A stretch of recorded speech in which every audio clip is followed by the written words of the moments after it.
সচিবদের সঙ্গে বৈঠক করেছেন অন্তর্বর্তী সরকারের প্রধান উপদেষ্টা অধ্যাপক মোহাম্মদ ইউনূস।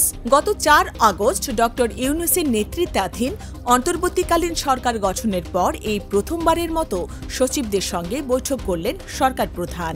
কয়েকটি নির্ধারিত গুরুত্বপূর্ণ এজেন্ডার বাইরেও দেশের সার্বিক পরিস্থিতি নিয়ে বৈঠকে আলোচনা হয়।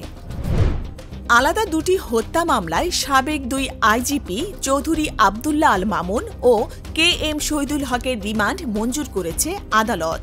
মঙ্গলবার দিবাগত রাত ১টার দিকে ডিএমপির শহীদুল হককে উত্তরা ১৬ নম্বর সেক্টর থেকে গ্রেপ্তার করা হয়। অন্যদিকে চৌধুরী আবদুল্লাহ আল মামুন সেনা হেফাজতে ছিলেন।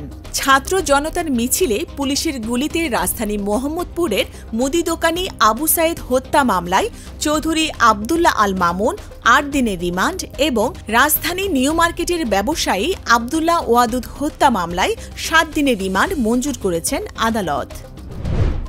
জমিজমা সংক্রান্ত বিরোধের জের ধরে বরিশাল বিশ্ববিদ্যালয় ও সরকারি ব্রজমোহন কলেজের শিক্ষার্থীদের মধ্যে সংঘর্ষে শতাধিক শিক্ষার্থী আহত হয়েছেন।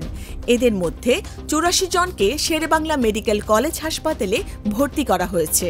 মঙ্গলবার দিবাগত রাত ১২টার দিকে নগরীর বটতলা এলাকায় বরিশাল বিশ্ববিদ্যালয় ২ শিক্ষার্থীকে আটকে চাঁদাবাজ দাবি করে বেধম মারধর করা হয়। খবর পেয়ে বিশ্ববিদ্যালয়ের শিক্ষার্থীরা দুটি বাস ভরে ঘটনাস্থলে আসেন।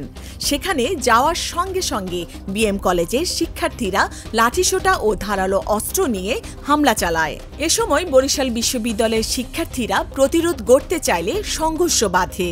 এতে বটতলা, মুন্সি গ্যারেজ ও বিএম কলেজের সামনের সড়ক রণক্ষেত্রে পরিণত হয়।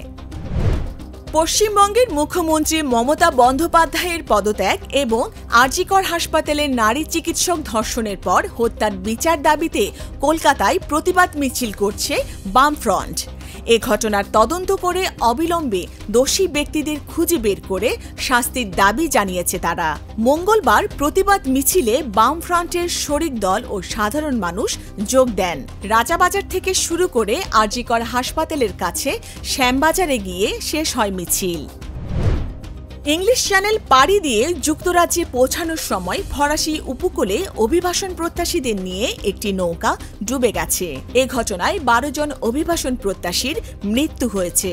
তাদের অধিকাংশই নারী ও শিশু। স্থানীয় সময় মঙ্গলবার ফ্রান্সের বুলান শহরের কাছে নৌকাটি ডুবে যায়।